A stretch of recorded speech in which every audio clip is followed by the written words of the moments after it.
தமிழ்நாட்டோட ஒரு தனி தீவு அப்படின்னு இந்த ஊரை குறிப்பிடலாங்க. இந்த ஊருக்கு போறதுக்கு வெளியாட்களுக்கு அனுமதியே கிடையாதுங்க. அப்படிப்பட்ட ஒரு வித்தியாசமான ஊர் எங்க இருக்கு அப்படின்னு கேட்டீங்கன்னா, நீலகிரி மாவட்டத்தில் இருக்க தெங்கு மரகடா அப்படின்ற ஊர் தாங்க. இந்த ஊர் சரியா பாத்தீங்கன்னா நீலகிரி மலைக்கும் சத்தியமங்கலம் மலைக்கும் இடைப்பட்ட மாயாறு பள்ளத்தாக்குல தாங்க இருக்கு.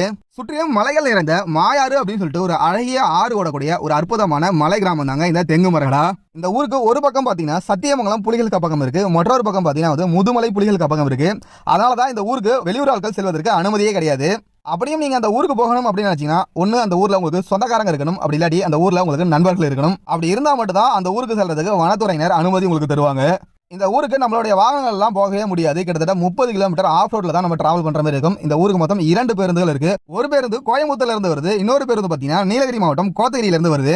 இந்த 2 பேருந்துல நீங்க எப்ப போனாலும் சரி, பவானி சாகர் பக்கத்துல ஒரு செக் போஸ்ட் இருக்கும். அந்த செக் போஸ்ட்ல நீங்க உள்ளூர் ஆளா அப்படின்னு கன்ஃபார்ம் பண்ணதுக்கு அப்புறம் தான் உங்க உள்ளாரே அனுப்புவாங்க. அப்படி இல்லைன்னா உள்ளூரை சேர்ந்த நண்பர்கள் யாராச்சும் உங்க கூட வந்தா மட்டும்